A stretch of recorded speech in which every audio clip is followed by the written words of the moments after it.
I had gotten home from work about an hour ago and was hunkered down inside for the night, sitting on my bed and watching TV. There was a storm outside. We don't usually get too many big thunderstorms around here, so nights like these always had me a bit nervous. A little bit into the storm, I heard something below me, like downstairs in one of the rooms.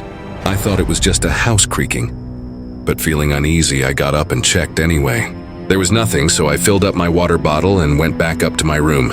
I felt like I was only upstairs for another few minutes before I heard something again. It was a sound I was actually very familiar with and instantly recognized as one of my lamps in the living room falling over. I know it's weird how specific that is and how I'd know that, but the lamp was very unstable and would often fall if bumped into. In the spot I had it in, I'd bump into it pretty often. However, even though it was wobbly, it had never fallen over on its own before. I got back up and went downstairs to the living room, seeing the lamp laying in the middle of the room. I walked over and picked it up, but something just didn't seem right about this. The storm wasn't shaking the house very much at all, so the lamp falling over on its own just didn't make much sense to me. But I almost just had to assume that that's what it was because there was nothing else to tell me otherwise. Even then, in my gut, I knew that that wasn't the case. I checked around the bottom floor for anything else, but eventually went back up to my room. I turned down the volume on the TV and listened to the storm a bit closer. Maybe it was worse than I thought. It was shaking the house. I was up there for a while longer, say 45 minutes, when I felt like the rain got loud order all of a sudden. Maybe I didn't notice it before, but it sounded different, almost like it was in the walls. I'm not sure how to describe it, but I knew it was off. I opened my bedroom door and could immediately hear it more clearly coming from downstairs. So I walked down there and tracked the sound down the hallway. At the end, near the kitchen, there was an awkward door to a storage closet that I knew had a window in it. I could hear the sound of rain pouring down from behind the closet door. I felt the anxiety build up in me as I opened it and saw the window wide open. Water was puddling on the boxes below the window, and rain was slapping against the windowsill. It had been at least 6 months since I'd last been in this storage closet, but I knew for sure I would have never touched that window, let alone left it open. I shut it to lock out the sound of the rain, then faced the rest of my house, terrified and literally shaking. I had made the mistake of leaving my phone upstairs on my bed, so I could either run up and grab it or just run out of my house. I was honestly so scared I couldn't think straight. I carefully and quietly got my car keys from the kitchen, then started to slowly walk down the hallway toward the front door, hoping if someone was in here, I couldn't hear me. I got about halfway there before a sudden burst of footsteps sprinted down the upstairs hallway right above me. They were going toward the stairs, and in a panic, I ran right to the front door. I could hear them getting close to the bottom as I ran out into the rain. I got into my car, backed out, and drove away without even looking back. I was able to dial 911 through my car. The officers found nothing but an empty house when they got there.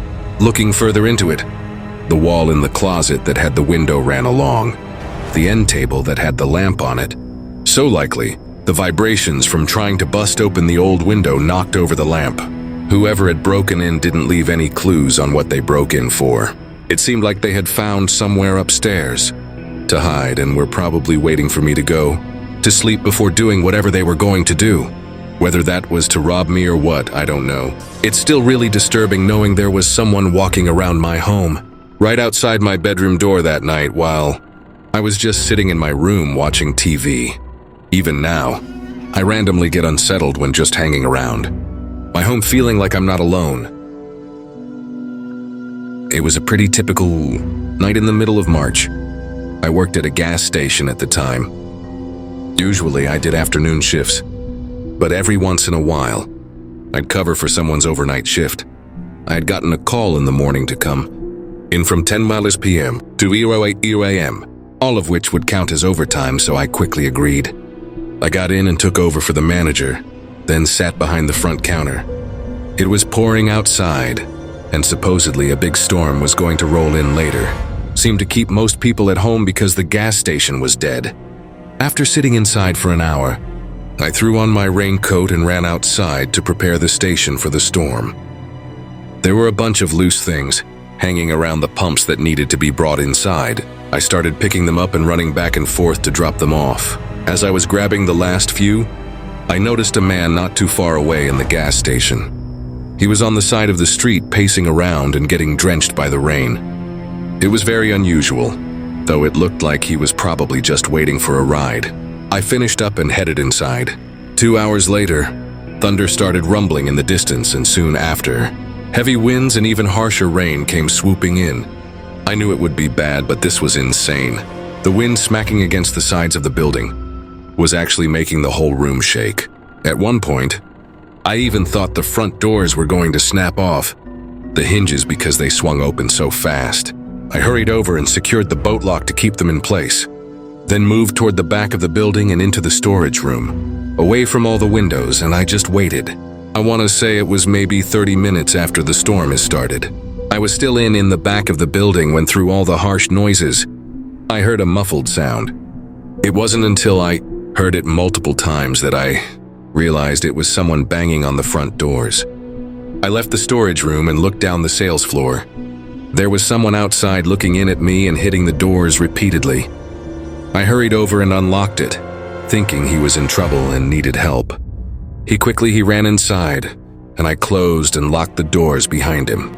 The man was soaking wet and had pools of water draining from his jacket and spilling onto the floor. He didn't stop to thank me or explain himself.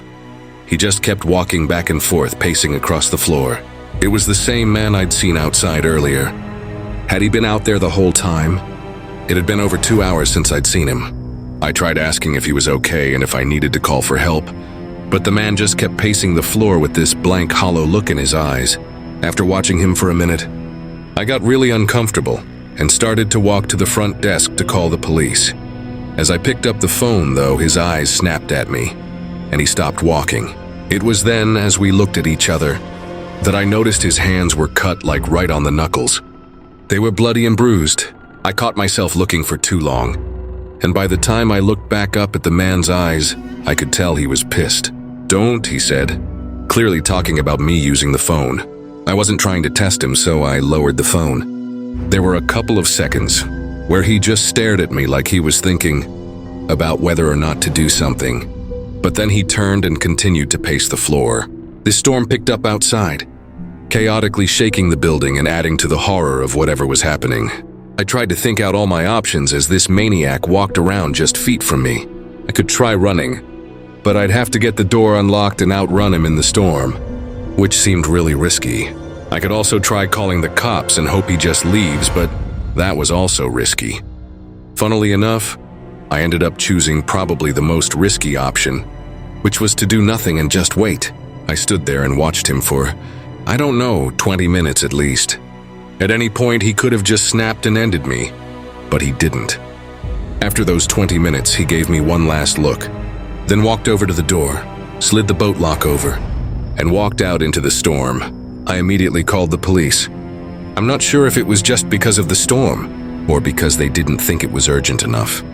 But it took over a half hour for a cop to show up. By then, whoever the hell that man was gone. They never found him. When the storm finally passed on the following day, there was a report filed for a missing woman. She never returned home from work that night after leaving the office at 11 p.m. maybe. I'm just connecting completely different things. But the man had clear signs of having attacked someone with blood and bruises on his knuckles. And the timeline seems to add up. Again, it's all just theories. But whatever I was in the middle of that night, I haven't been able to stop thinking about it.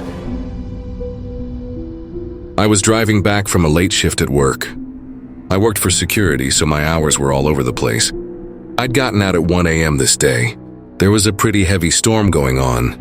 A lot of the roads had water building up on the sides, and almost nobody else was driving. The route I usually take is off the main roads on smaller, less crowded streets, and for some reason, I failed to realize I probably should have taken the main roads this time. It's not like they were busy anyway. As I was using one of these small side roads, I came up to a point that was flooded. It was hard to tell exactly how high the water was, but at it looked like it might be several feet deep, which I was not comfortable driving through. I knew this meant I'd have to drive all the way back, so I was pretty frustrated. I put my car in reverse and started to back up to do a 3-point turn. When my car started frantically beeping, I hit the brakes but didn't even know why it was beeping until I looked over my shoulder and out the back window. There was a car right behind me, only 2 feet away from my bumper. It was almost like a jump scare because not once during the 10-minute drive down this 1-lane road did I see any cars in front or behind me, and their headlights weren't even on. I sat there for a minute. I thought they would see me backing up and move, or they would see the flooding road and also turn around. But they didn't do anything. They just stayed right behind me, the rain ticking against my car and my headlights being the only thing lighting up the road only made this feel more unsettling. Eventually, I honked a few times. The longer I sat there, though, the more I felt like something was seriously wrong about this. Then their door opened. A man got out. He wore black clothing and had a hood covering most of his face. He came up to my window and knocked on it a few times. I didn't open it. The man didn't say anything. He just continued to knock on the window. This was so unusual and creepy, being that he was standing out during a storm on this empty road. I genuinely thought he had to be drunk or something. I decided to put my car in drive and try to inch forward, careful not to go too far into the flooded section. But the man followed right along my window. At this point, I was almost sure he was drunk. The way he was acting, not having his headlights on. I mean, he had to be. I was still nervous, but I thought I'd figured it out. Then, completely out of nowhere, someone knocked on the other side of my car. It was another man wearing the same clothing, and behind him, I could see another figure approaching my car as well. I was stunned for a second, but realizing I was running out of time, I moved faster, being less careful about the flood, and just trying to turn my car around as quick as possible. There was a moment where my car lost traction for a whole 3 or 4 seconds, and I thought I had gone too far, but by some miracle it came back to me. I managed to get around them and drive away. Obviously, once I was back on the main road, I called the police. They drove down to the scene later that night, and broadly, the car was still there, right by the flood, but none of the men were there. They were able to trace the car's owner down to some random dealership, hundreds of miles away, that it had apparently been stolen. I don't really know what happened on that road, or how close I was to something horrible happening. I probably will never know.